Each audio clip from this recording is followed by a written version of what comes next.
What's up, guys? Welcome to the first ever episode 117 of the Kind of Funny Gamescast. As always, I'm Tim Gettys, joined by one of the coolest dudes in video games, Greg Miller.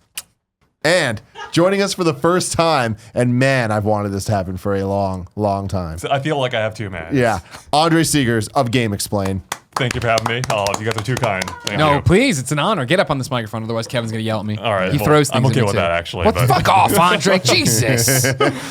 So you guys have history going way, way back in a way that I don't. Yeah. A lot of people don't know this. We actually lived together for a few months. I did not know that. Yeah, 9 See? months I lived with you and Micah in that house. That's and right. Derek too, right? Or no, you came in after Derek left or whatever. That's right. So yeah, like that was such a weird, like, because a when I very think weird about it, I time. still think about you as we worked together at IGN for a Right. brief stint before you went off and fucking made your millions. And like, yeah, but we lived together in this weird house of a What the hell? hodgepodge thing. Right? I did not know that. Yeah. I slept on an air mattress in I was moving across country. I had sent out my things to IGN. Of We like, had, I was at IGN at the time, and we had your flyers up on the walls. It looked like a wanted poster. It was like, hey, I need housing. I made these posters. Damon's always like, these are the worst things you could have done. Why would anyone want to live to? Because it was just, I need shelter in all caps. And it was this photo of me screaming at the camera, but nobody knew who I was. Classic Greg Miller. And so nobody bid on it. And then Micah's old roommate kind of went crazy, and he left the house. And so I got to move into his room, and I brought my CRTV, my inflatable mattress, and I stayed on it for 9 months on the floor. Oh my God. Yeah. And then, we all hung out and did that. And we'd play Calling All Cars in the living room. That's right. Oh, Wow. man. A lot good of Taco times. Bell was consumed Some in that double place. dash in there. Yeah, oh yeah. Fuck Oh that my double God. dash, yeah. That is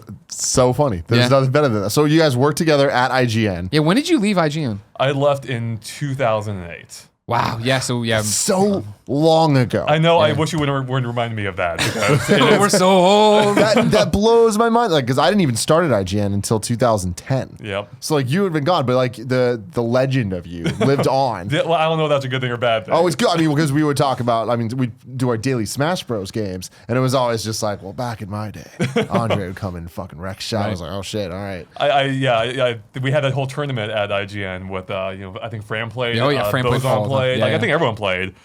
And I think some people are still a little bit bitter about how Oh, things they are. went down. They Yeah. definitely are to this No, I day. mean, that's the thing is I when I think about 2007 when I started, like you were such a part of it, and because I always tell this one story too of like how PAX has evolved, and when I didn't Yeah. know what PAX even was, but you went to go do the Mario Kart tournament, and you came back, and I was like, how was it? And you're like, it was good, but I had to turn my badge around because IGN was so hated at the time, and Right. PAX was like such a community thing that like you didn't want to be associated with IGN when you're like, that's fucking weird as hell. How things have changed, Yeah, right? exactly. Oh my God. And I mean, the biggest change, and I know we're gonna get to it eventually, so I won't burn too much. I'm changing Fuck you, course. Tim. This is going to be the topic. I'm going to do the rigmarole right now. All right, rigmarole. This is the Kind of Funny Gamescast. Each and every week we get together to talk about video games and all the things we love about them. If you want to get it early, you go to patreon.com/kindoffunnygames. If you want to get it late, you can go to youtube.com/kindoffunnygames. Either way, we appreciate you and all the things that you do for your communities and your local I really like you planting the trees like you're doing. retail. What? Yeah. Keep planting them trees. I'm proud of you. Kevin, do you not like the tree planters? Kevin doesn't like anything. Kevin can't I just even make like a seeing him camera work. struggle for the Kev Cam. You think you would learn to turn it on and get ready for it every show? I'll give the I full don't experience plan. here. Well, this is it. You see it. You see it all the wheels are moving what, right now. What the hell's going on with these trees? What are you talking about trees now? Because when you said what you do for your community, and you always see those community commercials of people planting trees around their neighborhood. All right, so none of these kind of funny kids are planting trees? Is I that what you're guarantee saying? someone out there. You know who's planting planting trees? Tom Bach, our Patreon producer for the month. Thank you, Tom, for being a fantastic dude. All right, let's get to the matter at hand. I had a whole show planned. We were going to go do orders, but I like where this conversation's going. Sure. So we're jumping ahead. I want to talk about GameXplain, the history of GameXplain, which in a lot of ways is the history of you. Am I correct in saying they're that? kind of intertwined. Yeah. So let's start with IGN, unless there's something interesting before that. It's I don't know. Well, so I guess I have to start before IGN even because GameXplain itself is 15 years old. I think I had the idea for this back before video or even YouTube was a thing really online. I was making videos online back in '99. 99. For a website called Nintendo Vision. So we were doing full narrated video guides. I hadn't hit puberty yet, so my voice like super high. I can't imagine. I can't That's so imagine. funny. I You post totally super went to high on perspectives on It's it. crazy. So that's where I started like getting used to video editing and like appreciating what goes into it, and I enjoyed that. 1999 video editing. What were you using? I was using It was called Pinnacle Software. Pinnacle. And the name, God. it Even hearing that makes me just cringe. as it should. It's horrible. It's like the worst, but it's all we had at the time, like on the budget. It was like $80, which was reasonable. The thing is, that thing would crash like all the time during renders or anytime you like import anything. It didn't matter. So it was a process, but to its credit, it's the only thing I could work with. So anyways, that process, that eventually evolved over time to me wanting to start a new, broader website called GameXplain. I came up with a name randomly one day, and I wanted to do expanded coverage to all consoles, which is ironic now, seeing as how we cover mostly only Nintendo. Yeah. So anyways, I did that for like a year or two while working side jobs. I worked at Nintendo in the call center briefly. Nice. Wait. 1-800-255-3700. Dude, you got it, man. I don't know why I remember the Nintendo call center number by heart, but I do. Because that's the kind of Nintendo fan you are. And to this day, it's still the same number, which blows my mind. You remember the Mario holding the toolbox? Of course. Yeah, right. Yeah. he's There's got something the about work it. It band was just behind him. inviting. I just wanted to talk to them. Maybe you talked to me then. Maybe. You Holy might have. That'd be shit. so weird. That might I love it. There's some weird fan fiction. Yeah, now. exactly. I want to know. Misconnections. Yep. So anyways, so while I was working at Nintendo, that's when I dropped the GameXplain thing. I'm like, this isn't working for me. Like, no one was, video wasn't really a thing then, so no one found out about our website or anything. So while working at Nintendo is when that's when I realized I wanted to work in the game industry proper, like IGN, GameSpot, one of these sites, or even Nintendo Power. Nintendo Power is literally like around the corner from me. So I actually applied to them. They never got back to me. Wait, hold on. Where'd you live at this time? This is in Redmond. Okay. So yeah, I was up in Issaquah, Washington, like 20 minutes from Seattle, and Nintendo of America is in Redmond, Redmond, yeah. So so while working there, I applied to Nintendo Power, which is around the corner from me in the same building. They never got back to me, but like a few days later, IGN did get back to me after I applied like 20 times to them, and so got hired at IGN. As a guides editor, which classic. is I was just watching your Goldfarb episode. yeah. He was saying that's how everyone that gets started at IGN. It's kind of true. That's how I got my start. It's how Colin got started. Hillary, yeah. The difference is for me, I did nothing with that, and I stayed a guides editor the entire time. Whereas I wanted that to be my foot in the door, but obviously I wanted to work on the Nintendo team. They were down in LA, so that was a little bit tricky. So yeah, I had a great time at IGN. Moved on from there to GameSpot. Now he's man. no. He says it like it was no big deal. Right. This was fucking WWF WCW shit. It's true. I will never forget when that happened because nobody in my time there, nobody had done that yet. That hadn't happened, and GameSpot was out in front of us. Right. It was beating IGN, and this is back in the day when it was. At events, GameSpot people weren't allowed to talk to IGN people, and IGN people obviously didn't talk to GameSpot people. And I'll never forget that where you went into a conference room with Mark Ryan, and then they like escorted you out. Oh yeah, you got your shit instant. and you left. Like you weren't allowed to talk to anybody. Like it wasn't like cool. No, it wasn't. I mean, I remember. I don't even think I mentioned it by name to Mark Ryan. Like I was afraid of even uttering the words. It was like Voldemort or something. Yeah. So Mark Ryan, I love it. Yeah. So it was Most vindictive. Yeah. but I think it was pretty obvious where I was going to at the time. Yeah. So And I remember that was like this is in the heyday of when I was talking about me and Colin shirtless pounding on the IGN logo, talking about getting IGN tattoos, and we're like, he's dead to us. We're like dumb 24-year-old kids like, we'll never talk to him. I mean, I actually heard that through the grapevine, like those statements. Of like, course. he's a traitor. He traded. Exactly, because no one did it. We were such a that was when so funny. It is wrestling. that is when Yeah. I mean that was when IGN was like a fucking family. You Yep, know what I it mean? totally Where like was. work ended, but you just went out together and partied together and lived together and came back and did it all over again. Yeah. It's like it was such a what a betrayal. You know what I mean? As if you had made a blood oath to us. Because I think we lived together, we never even talked. You know what I mean? did. We weren't like close. I mean, to be completely fair, I was like even more awkward than I am now. So it was none of us knew how to handle anything. But wait, why? Why? Did you make that jump? Why stab us in the back? Right. Well, so I mean, for me, it was purely. So I was getting sick of doing guides. Mm-hmm. So I was getting tired of it. I'd been doing it for 2 years at IGN, and up to that point at GameXplain, because at GameXplain at the time it was only video guides. That's all we did. So I'd already started burning out doing the video side of it for guides, and then doing the written side of it at IGN. I started really burning out on that. Yeah. So I thought maybe a change of scenery would be good. Also, the pay raise wasn't the worst thing ever going to GameSpot. But I stuck out there for a year and a half. I'm like, I cannot do guides anymore. I can't do this.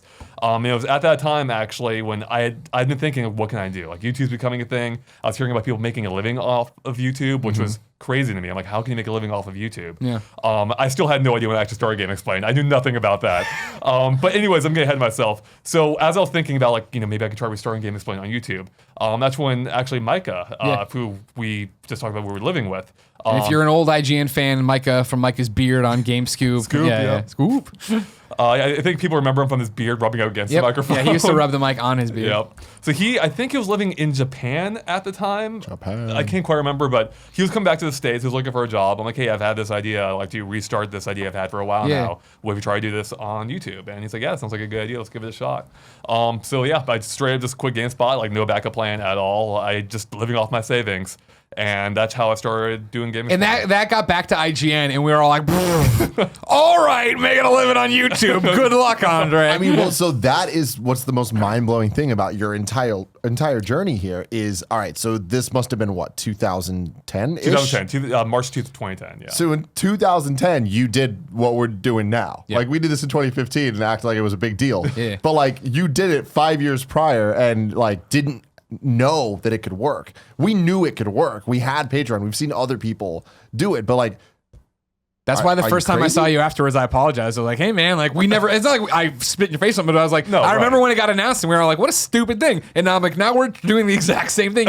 You were such a trailblazer and I'm so glad it's worked. And I mean, to be completely fair, I mean, it was a stupid decision. Like, I mean, it worked out. That's the difference. Yeah. It was stupid. It worked out. I think that's a different. That's what being an entrepreneur is. You take risks. Often they don't work out. Luckily, I was fortunate that it did work out. Yeah. But I'm gonna be honest. Like, it was rough. Oh, like, yeah. it was super rough. Like, it was. When you start off, it's exciting. Then the reality hits you. I mean, I think it was. I think it was a little bit different for you guys. You guys took off like a rocket right away. So that's awesome. For us though, like we had it seemed like we had some initial momentum. Then it leveled out. I was like, how can we afford this? We had like 3 guys at the time. It was me, Micah, and my good friend Skylar, who also helped me back in the day on a few videos for the original GameXplain. And yeah, we were all like just living off our savings, and we were making peanuts off our views on YouTube.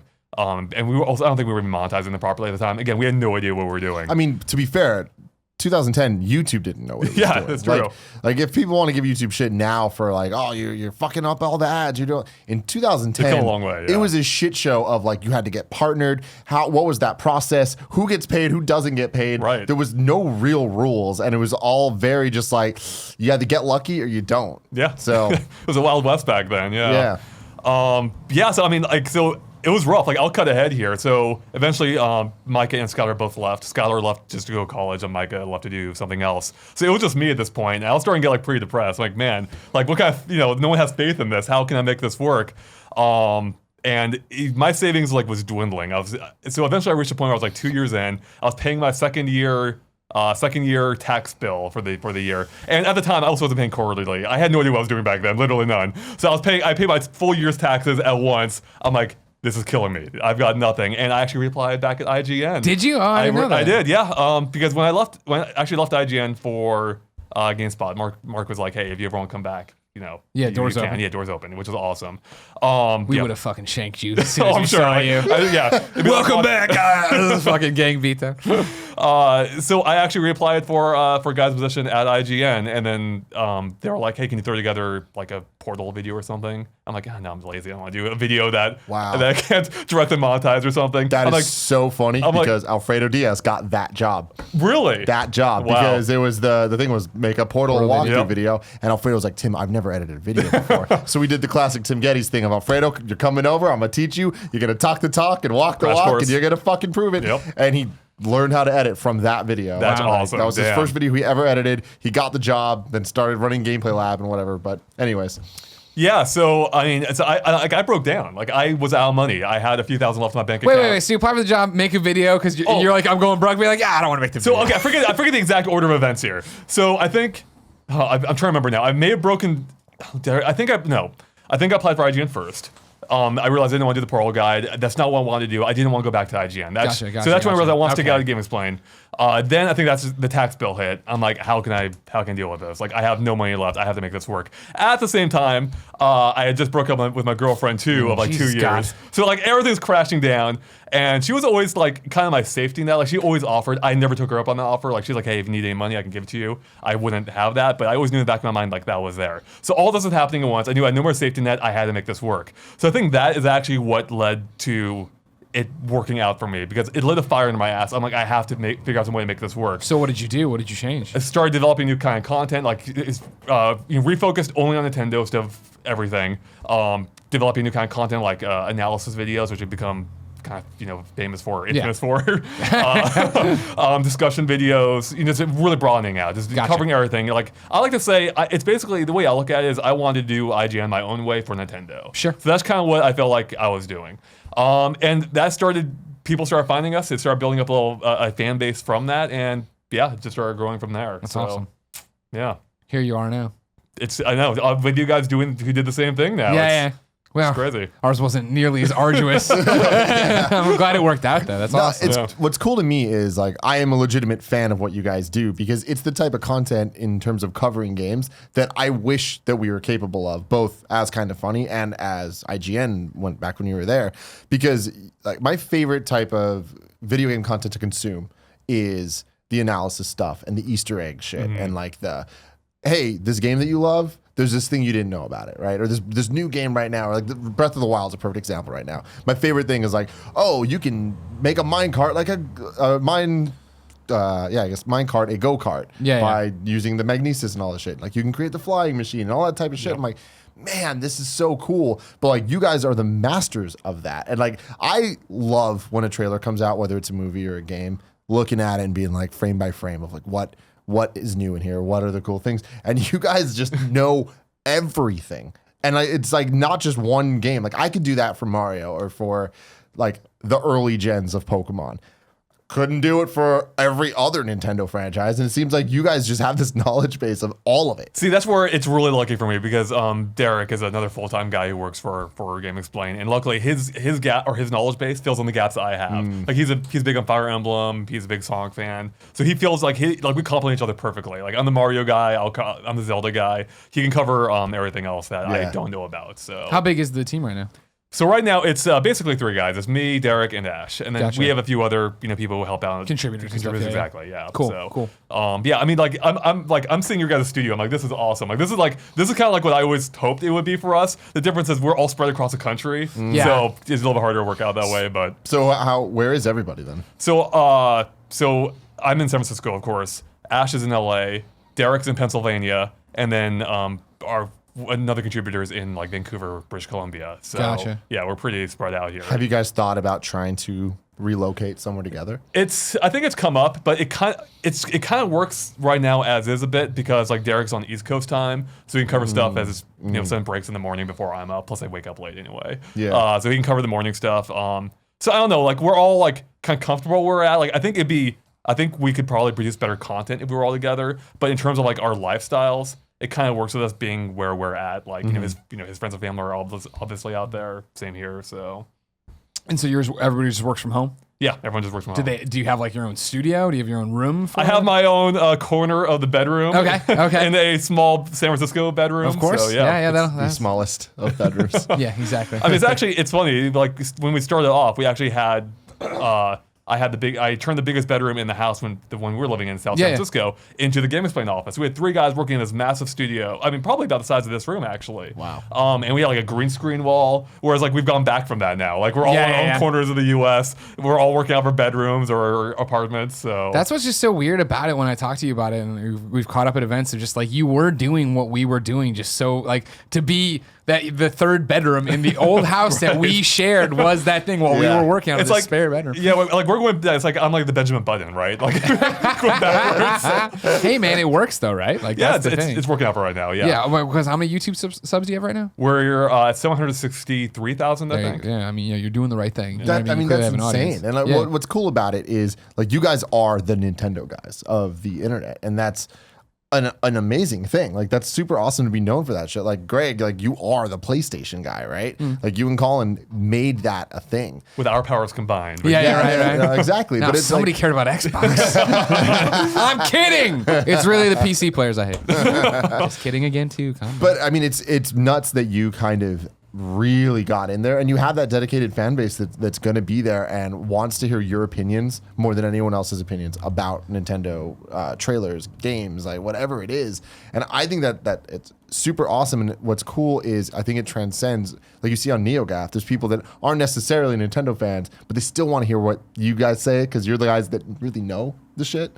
It's still weird to me, honestly. Like I'm not used to this kind of attention at all. And I don't do on-camera stuff very often, so it's not very often that I get recognized down in public. Even like the weird thing is like I'm kind of visible till I start talking. Yeah, that's like, hey, that guy sounds like Andre. Yeah.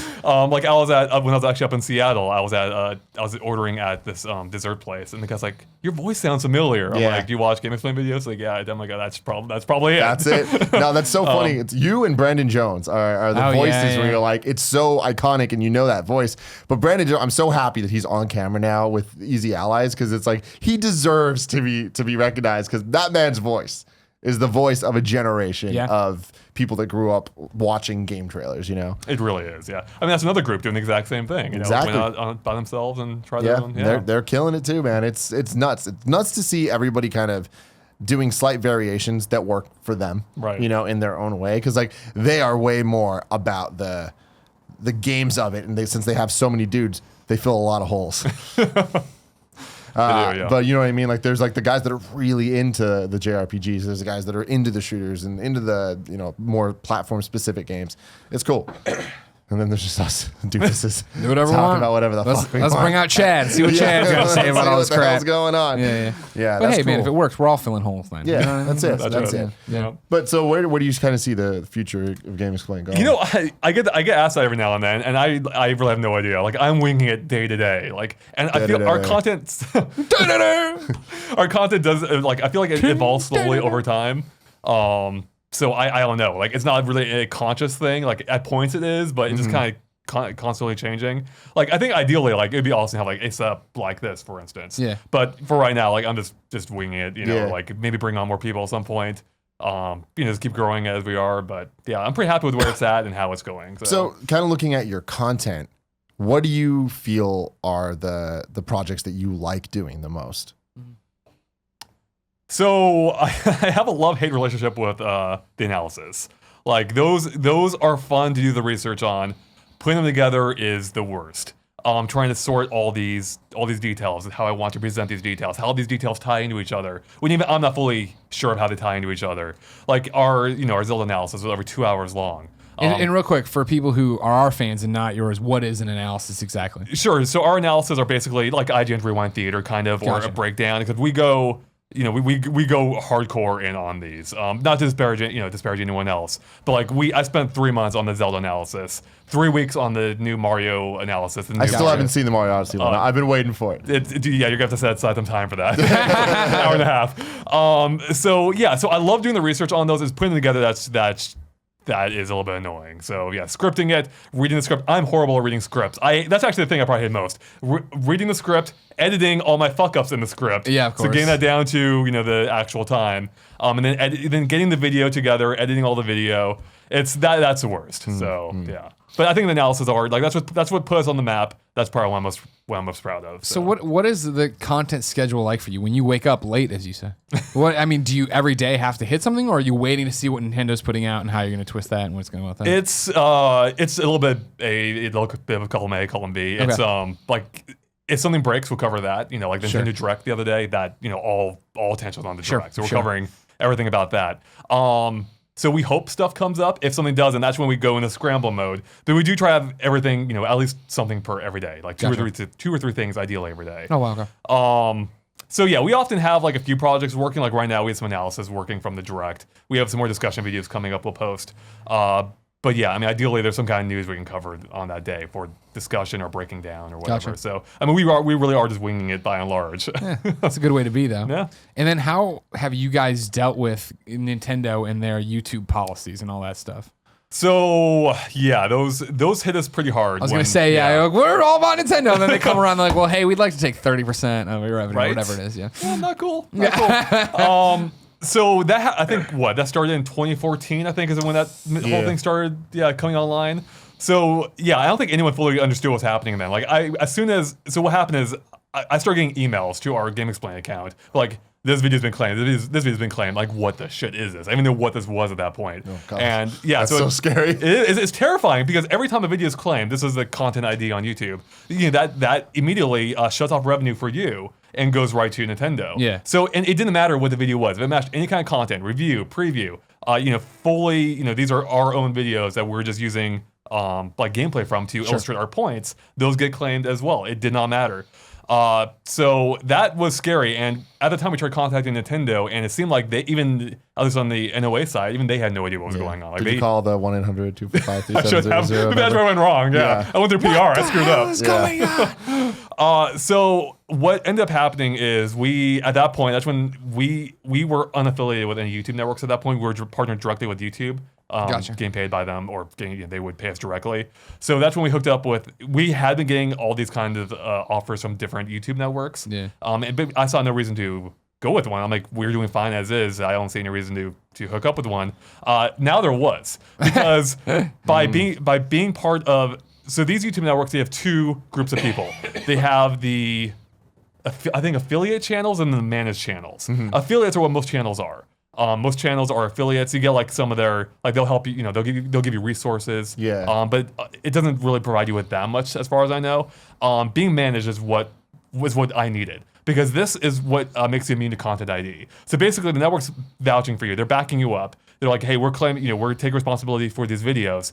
The thing is, for them, they're taking a risk too, because while it makes us immune to content ID, our videos won't be claimed automatically anymore by content ID. Companies can still manually copyright strike you, and if that happens, that reflects on the entire YouTube network, and they don't like that. And to go even further with that, it's if you get a copyright strike, if you get 3 strikes on your channel, your channel is just terminated. Just disappears. You cannot get it back. If you have 1 strike, you can't live stream. They take away a bunch of functionality.